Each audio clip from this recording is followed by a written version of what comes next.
So honestly, I was a little curious how Hokuzono was going to handle this battle royale like setting when it comes to the Kamunabi raid, because now that we have a situation where Aruha, Natsuki, and Hokuto and Yora are basically in the exact same room, I was like, are they gonna move into 1v1s? Turns out Hokuzono just said, screw it, we're just gonna have them all fight in one big free-for-all, which genuinely does make for some of the most exciting content that, I mean, every week Kagurabachi has just been one after the other, banger chapter after banger chapter. But it is genuinely always fun to see Hokuzono try new ways to bring highlights to how different the level of sorcerers and just swordsmen in general that we're dealing with are right now, because we have spent so much time, watching Chihiro, watching Hirohiko, these younger characters that, again, while they are geniuses and a part of their generation, and they are going to probably one day surpass the people that we even see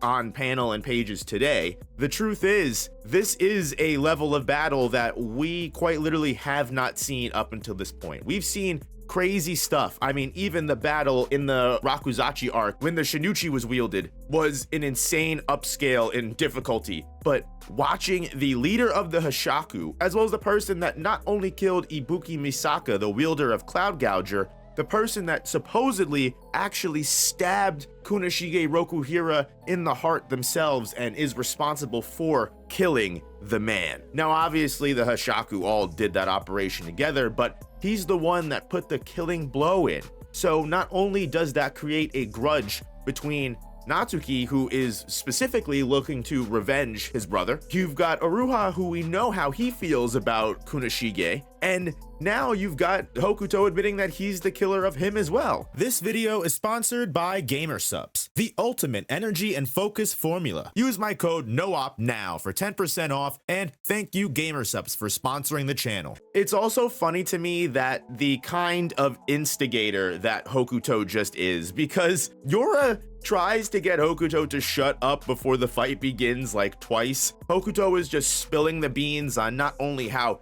his sorcery works, but the level of connection he has with both of the people to rile them up even more. And then he starts explaining how Yora is indispensable to their operation and they all have pledged allegiance to Yora and he's an irreplaceable member of the Hashaku. And Yora's just like, dude, why are you saying all of this? And he's like, hold on, I'm not done. And one thing that I think is interesting here, I'm not sure if he's saying that this sorcery battle we're about to get in anything goes, or if he's actually claiming that when it comes to Yora's sorcery, anything goes. I'm looking to believe the latter, to be completely honest with you, because we know how crazy Yora is, and while we've really only seen him use like tree sorcery at this point, and his swordplay that's capable of at least keeping pace with Uruha and Natsuki, which is just crazy to me that Yora, even though he's like, oh, Yora was too strong, I couldn't handle him, when Hokuto's like, thanks for saving him for me, I don't believe that one bit. You've got the showings of Uruha's EI White Purity style and the way that the speed is just able to present an advantage over every single character. And even though Hokuto loses an arm here, Hokuto is able to repay the favor and actually cut off a bunch of Uruha's fingers, which I think Aruha already lost a couple of them when he was fighting against Yora. So now that hand just has no fingers whatsoever. But you know what? It shows how bloodlusted that this man is and how he only wants to enjoy a fight if everybody is at their 110%. That's why he revealed all the details of his and his partner's abilities, because he wanted them to be at their best possible win percentage when he goes up against them. We already know that this is how Hokuto works. That's why he was completely disappointed in the battle against Cloud Gouger's wielder, because that Cloud Gouger wielder was not the Cloud Gouger wielder of the Seitei War. He had already lost his spunk because he got complacent after multiple years. And it's interesting too, because that's kind of how Natsuki tries to get Hokuto's attention off of Uruha, because if that's why Hokuto was mad about Ibuki, then he would definitely be mad to find out Uruha is the exact same way. Despite Uruha, being pretty strong, especially having that unique swordplay of the EI White Purity. It makes him a formidable foe, yeah, but as Natsuki says, hey, you're gonna be satisfied with URUHA here, who has been doing nothing but hanging out in a hot spring, whereas I'm right here, the brother of the person that you wanted to kill the most, and I have been training and my edge is sharper than ever. And Natsuki kind of even mentions, which we already know to be true, like no matter how strong you get, no matter how good you are and how your swordplay and instincts become just second nature to you, there are small little details and just levels of awareness that you kind of just lose after not being in battle for a very long time. It's inevitable. You get rusty.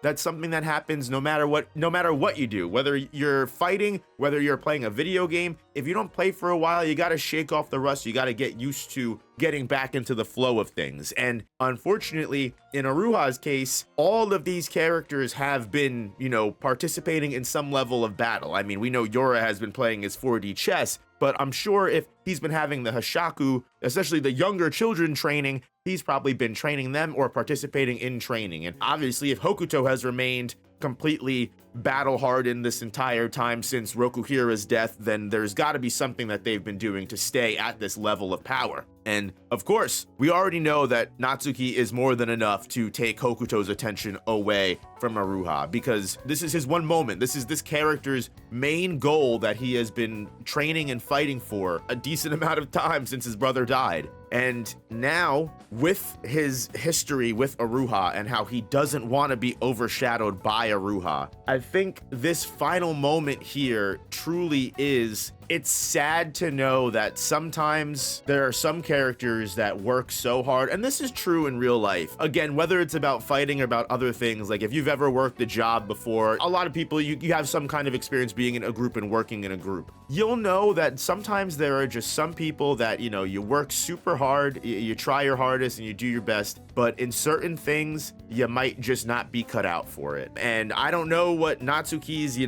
his missing link is. Whether it's like knitting or if it's, like with his electricity, he can like power, generators and get into, engineering or something. He's a great fighter, but clearly if URUHA can, surrounded by master warriors, as it says, and on the brink of death, have all of his instincts flood back to him to a level where he is just instantly making this guy, this poor guy who has been training for years, shudder. And he shows up and he just outspeeds, fucking cuts through Yora, cuts through Hokuto, and immediately fucking sets the stage where all of them are kind of standing in a circle in like such a like an aura farming moment. And Hokuto is pumped. Yora is obviously like, this man, I don't even know why I'm a part of this fight, And then URUHA is of course bloodlusted, ready to go. But worst of all, Natsuki, poor Natsuki, is just staring at the ground, broken. You can see it in his face because he knows all of that work he's done. And even though URUHA has been on the sidelines for 3 years, the moment he awakened to his instincts once more, Natsuki knew he had been beaten. And I think that might be the saddest thing of all in this entire chapter. Besides, one of the coolest final double spreads I've seen in my entire life, because pure aura is here. The whole background has faded away. I'm pumped to see what the hell happens in this battle in the next chapter, or even if we cut away, there's so many interesting things that can be cut away too, especially knowing that Kiri has been set with Hikori to now continually have him chase and try and get the Shinichi. They are back on their goal, which means our girl Kiri still has potentially a good moment to shine against a different Hoshaku member, because I'm going to imagine they are going to run into the other members of the Hoshaku that are just outright completely invading everything. Chihiro and Samura are still going to be on their way with the Masumi. And again, while Hiyuki and Shiba are still guarding the other sword bearers, is it possible they may still show up? Who knows? Again, I think at this point, knowing with how 4D chess playing the Hoshaku can be, I think guarding the sword wielders might be the most important thing, because if they lose more of them, they're just going to be at an even bigger advantage. But anyway, y'all, I appreciate you checking into this Kagurabachi review. If you haven't already, make sure you hit that like button, you subscribe, you hype up the video, because apparently that's a new big thing. Definitely hype And I'll see you guys in the next chapter review or whatever other content that you enjoy from this channel. Peace.